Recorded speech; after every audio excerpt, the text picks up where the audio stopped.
쌀 천석보다 대추 한 알. 옛날에 어느 선비가 제법 깊은 산골을 지나가다 억수로 퍼붓는 소나기를 만났습니다. 선비는 비 피할 곳을 찾다가 마침 보이는 외딴 오막살이 집에 처마 밑을 찾아가 비를 피하고 있었습니다. 잠시 뒤 밖에서 인기척이 들렸는지 단칸방의 방문이 열리고 그 집 부인인 듯한 여자가 방으로 들어오라 말했습니다. 외간 남자가 안주인 혼자 있는 방에 어찌 들어갈 수 있겠는가? 나는 여기도 괜찮네. 여인이 방에서 나와 할 일이 있어 부엌으로 들어간다며 누추한 집이지만 방으로 들어가라고 선비에게 다시 권했습니다. 더 이상 사양하는 것도 도리가 아닌 듯하여 선비는 방 안으로 들어갔습니다. 방 안은 별것 없는 살림살이지만 매우 정갈하게 정리되어 있었고 은은하게 좋은 냄새가 났습니다. 잠시 뒤 출타했던 바깥 주인이 돌아온 듯하더니 방에 와서 선비와 인사를 하고 곧바로 부엌으로 나갔습니다. 한참 뒤에 부엌에서 다시 말소리가 들렸습니다. 아마 이 집에 이렇다 할 저녁대거리가 없는데 손님마저 오니 평소대로 저녁을 해결하기가 어려워 어느 집의 쌀을 빌리러 안주인이 그새 다녀온 모양이었습니다. 그런데 빌리러 간 집에서 쌀을 빌려주지 않은 모양입니다. 바깥 주인이 아주 괘씸한 듯 말하는 소리가 들렸습니다.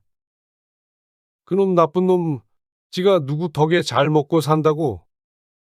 선비가 생각하니 가진 게 없어도 지나가는 손님을 대접하려는 선한 마음을 지닌 사람들이라 생각했는데 그에 비해 다른 사람을 좀 심하게 책망하는구나 싶었습니다.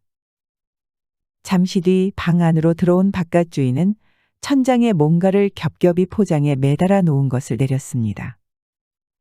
포장을 정성스레 풀더니 그것을 들고 나가 물로 씻은 뒤 그릇에 받쳐 상에 올리고 그 옆에는 식칼 한 자루를 가져다 놓았습니다. 그런 뒤 갓을 쓰고 도포를 입고 북쪽을 보고 4번 절을 하는 것이었습니다.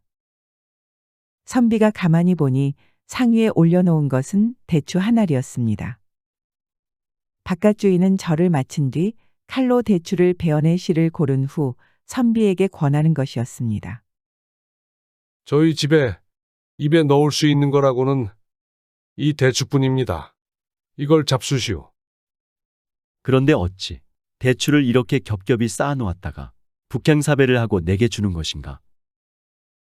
예. 내가 이 집에 이사 온 후 대추나무를 한 그루 심었는데 10년 만에 대추가 하나 열렸습니다. 저 대추 하나가 하도 소중해서 나라에 진상하려고 했습니다. 그러나 없는 처지에 곧바로 서울 갈 형편이 안 돼서 언젠가는 진상하려고 잘 쌓아두었습니다. 그런데 막상 손님이 오셨는데 저녁을 굶길 형편이라 귀한 대추를 지금 사용하겠다고 나라에 고하기 위해 북쪽을 보고 절을 한 것입니다. 그렇소? 그렇게 소중한 것을 내게 이리 주다니 잘 먹겠소. 선비는 대추를 다 먹은 후에 아까 들은 이야기에 대해 물었습니다. 부인에게 어떤 집에 가서 식량을 좀 꼬우라 했던 모양인데 뭐 더더우니 바깥 주인이 하는 말을 내가 듣게 되었는데 자기 재산을 빌려주고 말고는 재산 가진 사람 맘인데 어찌 고얀 놈 운운하며 괘씸했던 것이오? 예, 그 사람이 예전에는 아주 가난하게 살았습니다. 그때 그 사람이 집터를 구하는데 원래 다른 곳에 지으려는 걸 제가 지금 자리로 잡아주며 머지않아 천석군이 될 자리라 알려주었습니다. 그래서 그 자리에 집을 세워 오늘처럼 부자로 살게 된 것입니다. 그런데 아까 쌀을 조금 꿇어갔는데 인색하게도 빌려주지 않으니 괘씸해서 한 소리였습니다. 선비가 다시 물었습니다. 그렇다면 천석군 부자가 될 자리를 알았으면 왜 그 자리에 직접 집을 짓지 않고 이 자리에 집을 지어 손님이 와도 저녁거리가 없이 이리 가난하게 사는가? 그 터보다야 내 터가 낫지요. 내 터는 지은 지 10년 후면 왕이 좌정할 터요. 저 자리는 천석군밖에 못할 자리입니다. 선비는 속으로 경탄을 금치 못했습니다. 그렇습니다. 집주인은 모르고 있었지만 선비는 바로 당대의 왕이었던 숙종대왕이었습니다. 숙종대왕은 워낙 성군으로 변복을 하고 성문 밖을 나가서 민심을 수문하는 일이 잦았습니다. 숙종대왕은 왕이 쉬어갈 자리를 마련하고자 천석군의 부자도 마다하고 가난한 삶을 택한 바깥주인의 충심에 깊이 감탄했습니다. 또한 명당을 알아보는 풍수사로서의 능력도 높이 생각할 수밖에 없었습니다. 며칠 뒤 궁궐로 복귀한 숙종대왕은 바깥주인을 도성 안으로 불러들이고 많은 재산을 내려 그동안의 노고를 치하했으며 풍수사로 널리 알려 크게 도움을 주었다고 합니다.